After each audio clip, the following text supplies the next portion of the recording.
say that some of the most brilliant people I know had terribly messy offices, Yeah. and they were very internally organized people. It's kind of interesting. They were like a laser beam in their ability to kind of sort through mess. They didn't see the mess. In fact, my postdoc advisor, who also sadly passed away, an incredible human by the name of Ben Barris, used to walk into his office and there'd just be piles of stuff everywhere.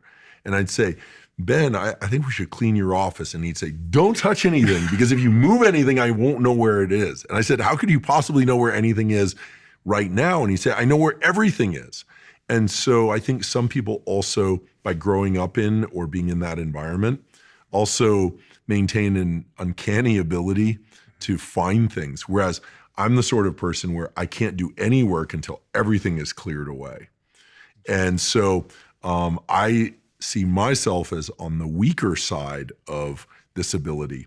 But to your question, I think stories are very powerful and very dangerous. Stories are the way that humans organize knowledge, by and large, right? We don't tend to organize things into lists. We have these narratives that we call stories because from a young age, we learn things not just by hearing them and seeing them, but they are compartmentalized into narratives that have a beginning, a middle, and an end. Sometimes they have a kind of a crescendo and then a relaxation. Just think about a childhood song of learning like the ABCs. They don't teach you the ABCs, A, B, C, D, E, F, G, H, I, J, right? They don't do that. What do? They give you a song, which is a story. Musicians will understand this inherently. Again, I'm not one, but when I started researching neuroscience of music and the brain, came to understand, so it's A, B, C, D, E, F, G, right? The change in the inflections as one does the alphabet as a young kid is the story of the alphabet. Now, people might say, okay, what is he talking about? What's happening here is you create variation in terms of batching of ideas so that something has a beginning, a middle, and an end. So if you think, okay, I grew up in this house and it was really messy and now I have too much mess. And in order to undo that, there's this kind of like hardwired, right? Dangerous words, hardwired neural circuitry in my brain that I would have to work really, really hard to undo. And I'd have to be scared into being a cleaner person or a more tidier person, whatever it is. That's very dangerous because there's a beginning to that, a middle to that, and an end to that. And it has immense meaning as a consequence. One of the most powerful things is to understand that neuroplasticity really involves taking an existing story and dismantling some component of it. What could the component be? Well, there's all this stuff like the Byron Katie work, which says, you take something that you believe as true and you say, okay, like I'm an untidy person, and then you counter it. How do I know that? Well, okay, I have this experience. Okay, that's the story. And then you start running counter narratives. You say, I'm actually a tidy person. And then people say, well, this is silly. You're just lying to yourself, right? Or they say, is it always true that you're a messy person? You start challenging this story from different sides.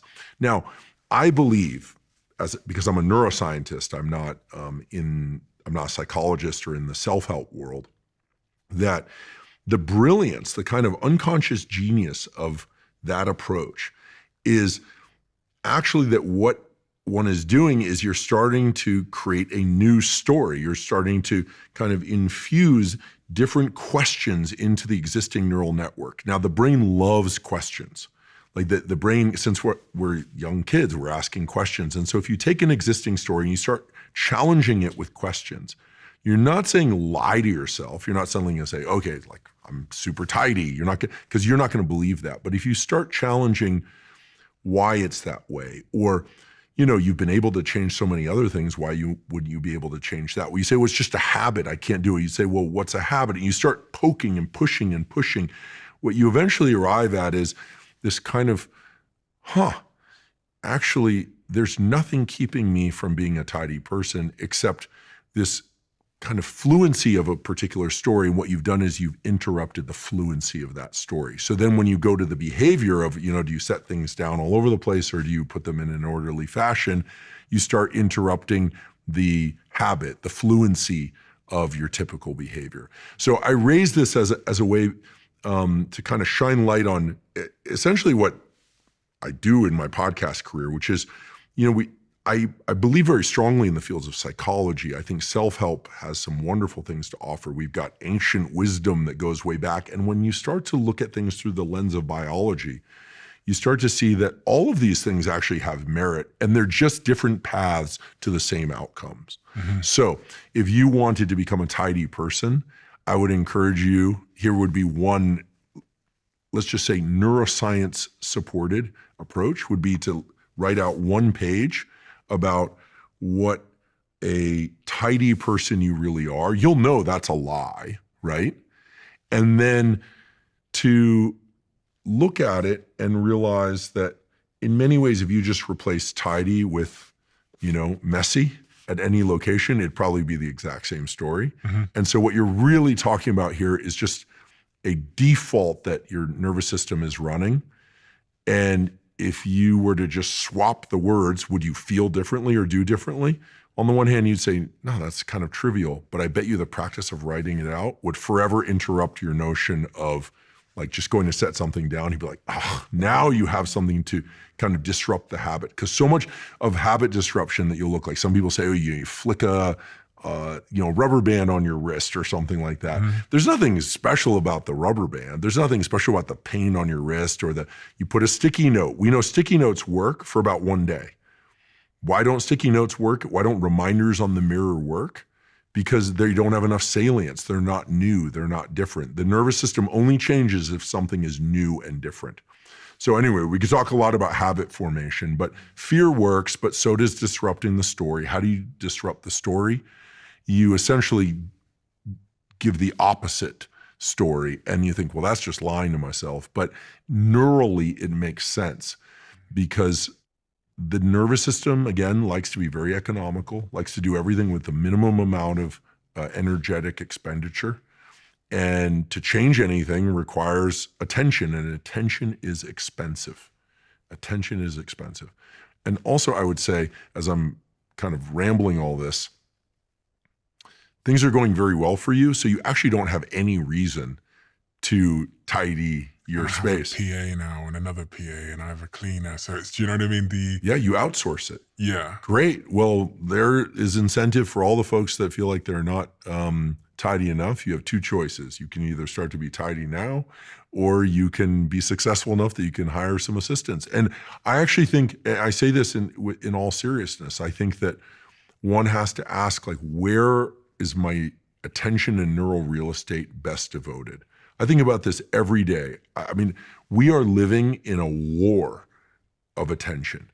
I wake up in the morning and I can be a consumer or a creator. If I reach for my phone, I'm a consumer. If I go to my journal, I'm a creator. My advice to anyone who wants to be successful in any domain is to do things away from where you broadcast and then take it to that broadcast. I mean, take your real life to Instagram and be very cautious about taking Instagram to your real life. Does that make sense? Yeah, if you look at successful people, they're doing things away from the platforms and putting them on the platforms. Yeah. So I have to be very careful. Then I go into the kitchen. Obviously, I talk to people in my home. But if I pick up the phone and I start making a phone call, it's like, is this call really about moving the needle forward, or is this just kind of like passive use of attention? We have to be so careful nowadays, so careful. It's really challenging. On that point of focus and attention, and thinking back to when you were 19 years old, one of the things people ask me a lot, and I guess it's a bit of a debate in the self-help world, is from a neuroscience perspective, is manifestation and this idea of like visualizing who I want to become and, you know, where I'm going, is there any neuroscience to support that works? There is, and I'm not trying to be negative but I'll start with the negative counterexample for which there is evidence and it's less often discussed. So there's a wonderful researcher at New York University by the name of Emily Balcetis who talks about how for goal setting and habit formation, fear setting is often one of the best tools. You spend some time, maybe 5 minutes or so, thinking about all the terrible things that are going to happen if you don't actually accomplish your goals. Nobody likes to do this, but guess what? It turns out to be pretty darn effective. Really? I know. It's really frustrating that this is the case. But again, that has a lot to do with the way that the human brain is wired and likes to rewire itself. Now, that said, it is important to envision goals. Visualizing goals in detail, writing them out, in some cases talking about them, although we can discuss that, why that might not be the best idea in every circumstance, can be very beneficial because it's hard to conceive something that you can't imagine. But I think when people hear that visualizing goals or visualizing outcomes is critical, we sometimes forget that we don't always know what the end goal is. Sometimes we have to break this up into milestones. This is where I think Rick Rubin, even though he's not a formally trained scientist, has drawn a lot of interest for his work on creativity, which is, Rick is about largely, sensing the kind of energetic pull of an idea and being able to explore that without too much self-judgment or filtering or thinking about how it's going to be received. In other words, that the metamorphosis that leads to great music, great poetry, great scientific discovery, podcasts, finance, companies that one is building, et cetera, is a series of iterations that occur on the time course of about a day. And so we can't always imagine the end or the end product as the outcome. This is why I said university is easy compared to other goals, because the end is a degree, right? So you pick up your diploma. Whereas in other areas, it's far more mysterious often. Now, visualization, I think, can be very powerful, but perhaps what's more powerful is to learn the brain and body state that best serves the work you're going to do. So for instance, if I'm going to do some writing, and right now I'm working on a book, it's largely done, but I'm writing some bonus chapters. Unless I'm hyper motivated to do that when I sit down and hyper focused, I'll spend 2-3 minutes just closing my eyes, focusing on my breathing. It's meditation of sorts, but what I tell myself is if I can't focus on my breathing for 2 or 3 minutes, how in the world am I going to focus on writing for 2 or 3 hours? That sort of thing. The other thing that I want to make sure I don't forget is I mentioned that telling people your goals oftentimes can be useful if it stimulates a little bit of fear, like you have some accountability. But we also know that because of the affiliative nature of people, in particular people that support us, there is this danger. A friend of mine who's a cardiologist at UCSF taught me this. He said, be careful who you tell that you're going to start a podcast or write a book, because oftentimes the response will be, oh yeah, that's great. You absolutely should write a book or you should do a podcast. And people get a sort of reward from telling people about it, and then they never actually go do it. Whereas I can cite numerous examples of where people were told, you're never going to be able to do that. You're never going to be able to be successful in that. And my goodness, those people dig their heels and they show that they can do it. Now, I get into debates about this with Rick from time to time. It's unclear to me whether or not the energy around trying to prove oneself is detrimental to the outcome.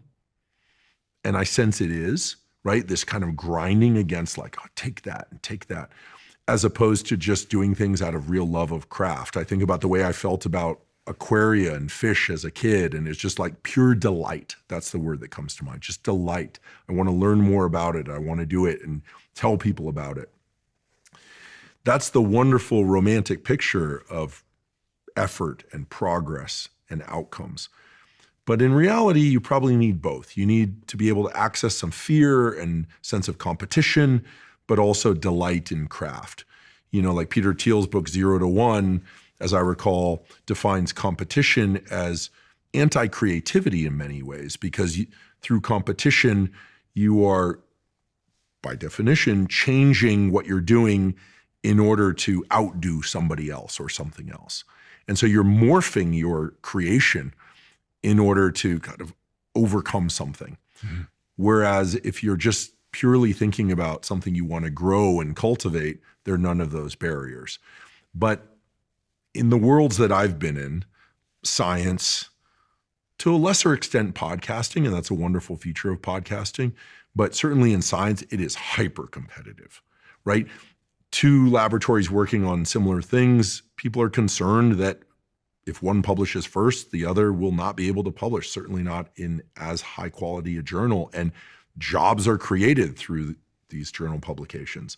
Podcasting is actually a wonderful field because let's say you and I have the same guest on our podcast. All it does is raise it in the algorithm. It's not like, and it's and so I think there's a lot of collegiality and camaraderie in the podcast field that exists in little pockets in science, but science is a brutally competitive field, which doesn't mean it's anti-creative, but in a dream world where there's infinite amount of money for scientific research, because that would better humanity in my view, and people didn't have to be competitive about grant dollars or publication, I think we would make far more progress as a species. So competition fosters outcomes. This is clear in markets, it's clear in a lot of domains, but pure love and delight of craft and creativity, that's definitely the way to go. But in most endeavors, you got to have both. If sitting next to someone in class and realizing, okay, because this was me back when, I'm thinking, okay, I love this topic, but gosh, I want that top mark. I want that top mark on the distribution. Like that's, and like she and he are really, really good. And we're going to study together, but my God, when it comes time for that exam, like I'm going for it. A little bit of competition can bring out our best, I think, certainly in sport. But when it comes to creative endeavors that are really about our own unique contribution, I mean, you could tell me more about this in business because I don't, I have a company, but I'm not a business person. But I always feel like competition can bring out more energy, but not more creativity. Yeah, and I think a big point I was thinking as you were talking was just about how much you let that new energy that comes from competition distract you. And it's the distraction that can destroy you. Because if Apple are going this way and they're building this product without the keyboard and without the stylus, and they've got their vision, and they see Samsung doing something over there. And if they divert from their own mission and their own first principles towards what someone else are doing, then that's when it can become destructive. But if it means that they see Samsung doing something and they speed up and invest more in their vision, then it's okay. I think and it is this dichotomy between competition does drive better outcomes for everybody that's competing, but at the same time, it can harm you if it distracts you in a fundamental way. It's kind of how I think about it. Even with podcasting, like,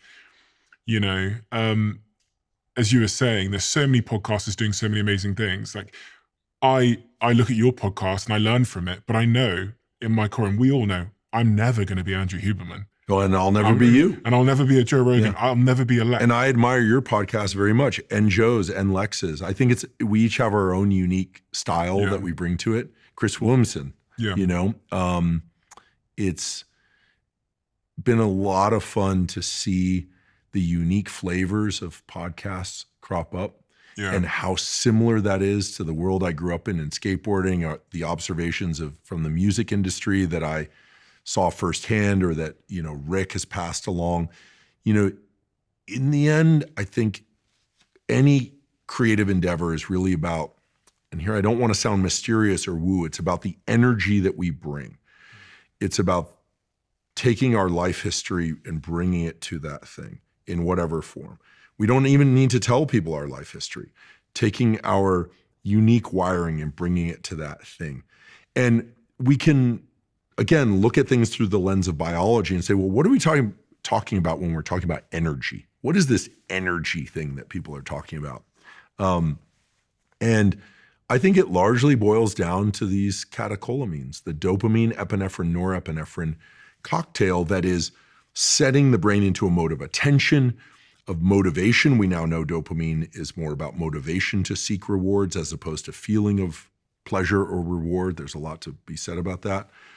And keep in mind that these three neurochemicals, dopamine, norepinephrine, and epinephrine, have been the neurochemical cocktail by which humans and other mammals have set and pursued goals for hundreds of thousands of years. So we don't have like a unique system, a unique neurochemical system for seeking out of mates versus food versus creating shelter versus creating technology and whole societies. And it's not just these three neurochemicals. Certainly there are other things involved, acetylcholine and a bunch of other things, neuroplasticity for that matter.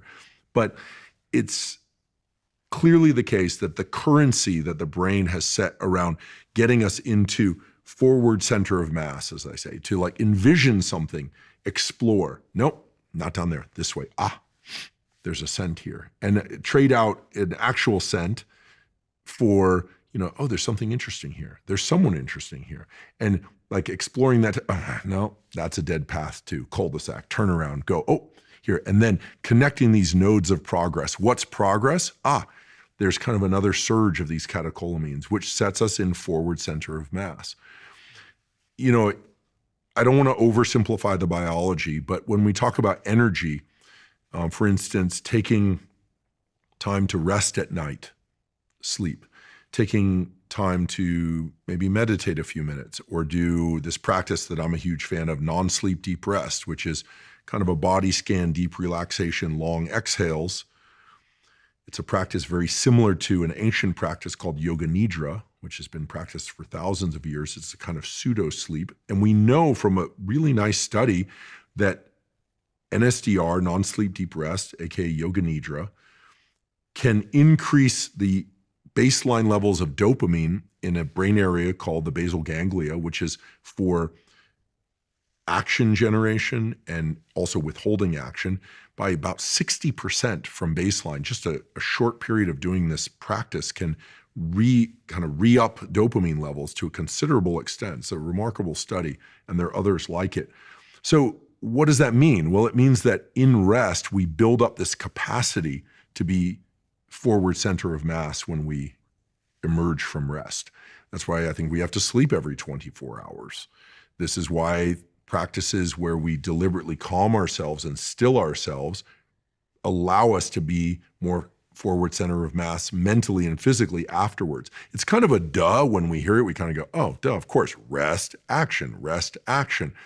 But there's a lot more to it. If you start exploring the layers, you start realizing that excitement for things versus burnout. What's burnout? It's just trying to be forward center of mass for too long. It's, misuse of our dopamine circuitry. It's, ignoring the fact that these catecholamines and dopamine in particular, they are not infinite in their availability, right? There's a reservoir of them that can be depleted, but it can be replenished as well. And one of the best analogies for this was actually explained to me by a guy named Dr. Kyle Gillette. He does some online work as a public-facing physician, endocrinology in particular. And he said, with dopamine, it's kind of like a wave pool. You have this reservoir that can allow you to pursue things or scroll the internet or build businesses, whatever it is. If you are really forward center of mass very intensely, you start generating these waves. And if you get big waves of dopamine and they crash out of the pool, you start depleting the reservoir. So when I think about drugs of abuse like cocaine, which leads to huge surges in dopamine, or amphetamines, huge surges in dopamine. What do we know about huge surges in dopamine? Well, after those huge surges, you drop below your initial baseline to a state in which the same thing doesn't feel as good anymore. You need so much more energy to get the same output. That's what this is, right? That's what this is. So I'll put this on the screen for anyone. Yeah, so my colleague at Stanford, Dr. Anna Lemke, who runs our dual diagnosis addiction clinic and wrote the wonderful book Dopamine Nation, described this best. It's sort of like a seesaw, but whereby you get a big peak in dopamine, let's say from a drug of abuse like cocaine. People on cocaine, it's all about ideas and what's next. They're not like, hey, let's just kick back. It's all about in fact, they have a million ideas per second. Most of them are terrible ideas, but they're very forward center of mass, motivated. And then when the drug wears off, they feel very low and very depressed. The dopamine is actually depleted below baseline. People that work excessively, right? We all have different abilities to work out, but people that work excessively and abuse stimulants in order to do that achieve these peaks. Is that like, so what would be an everyday example of that, working excessively? Do you mean like pre-workout or something, or do you mean? Yeah, I'm not anti-pre-workout. Listen, I love to be well-rested, hydrated, have a nice pre-workout drink, maybe even a little shot of espresso, listen to some music, and have an incredible leg day workout. It's an amazing feeling, right? But if you do that every single time, you start stacking all these catecholamine release-inducing drugs, okay? So you're getting adrenaline, you're getting epinephrine, which is adrenaline, you're getting adrenaline, you're getting noradrenaline, also called norepinephrine, you're getting dopamine release. You're highly motivated, you're in that state that everyone is seeking, and you try and do that 7 days a week, you're not gonna do it. And then you wonder why in the afternoon you're just completely cooked and you can't do any cognitive work. Well, your dopamine and other things have crashed below baseline. So I think it's important to understand that being, as I'm calling it, forward center of mass, like really kind of motivated and pursuing goals is great. But most of the time we're probably best off just coming off the gas pedal just a little bit to maintain that ability to continue to be forward center of mass. The same thing is true for stress. We hear stress is bad. Well, stress is bad, but it also sharpens your ability to learn. It creates energy. It actually boosts your immune system in the short term. I say tolerate as much stress as you can, provided you still behave like a kind person, right? Don't say or do things that are unkind, and make sure that you still get great sleep at night. Most people stress, run around, and then they can't sleep at night. And then the next day they're depleted. But a little bit of stress is healthy. Life is stressed. Things are stressful. But again, you're going to be in your best state of mind if you're calm and alert. Alert and calm is the magic recipe, and the ability to sleep at night.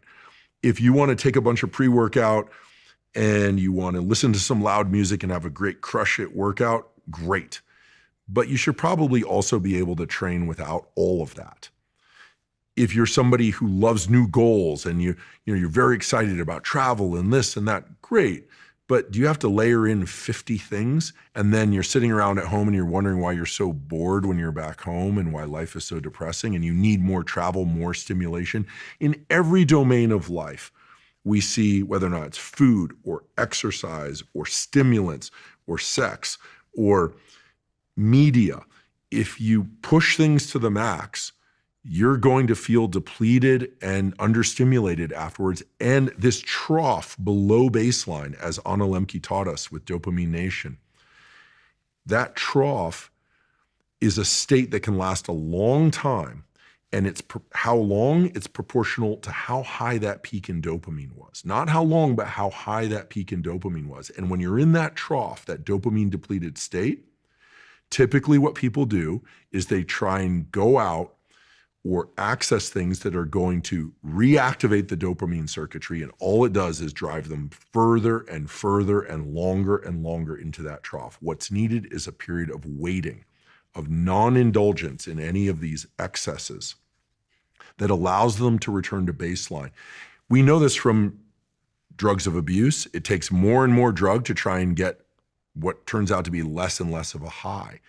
Most all addiction, most all compulsive behavior can be cured, essentially, through a period of abstinence lasting somewhere between 30 and 60 days, which to somebody who's highly motivated to seek that thing or do that thing sounds like an absolute horror.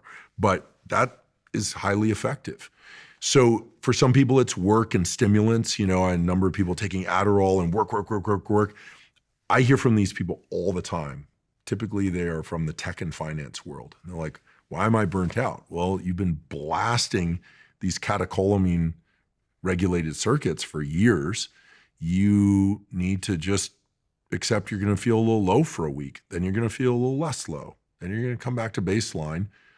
And then, and only then, can you really get back into like full forward center of mass. But at that point, you can introduce, I do think there is a clinical use case for certain ADHD meds, which are amphetamine. There are certain people that need those meds. Other people have driven themselves into this dopamine trough. And so they're seeking out anything and everything to get them out of that trough, when really what they need to do is stay away from all that stuff and just wait. Just wait. Go on holiday or something. Go on holiday. Try and find reward in smaller things. This is why dogs are wonderful, in simpler things. And if that sounds heavy and dull to you, chances are you're a bit in the dopamine loop. I've been in these loops before. They're hard to exit, but once you exit them, you look back on them and you go, what was I thinking? Well, you were in a different state. You're kind of a different animal when you're in pursuit. If you love the Diary of a CEO brand and you watch this channel, please do me a huge favor. Become part of the 15% of the viewers on this channel that have hit the subscribe button. It helps us hit the subscribe button. It helps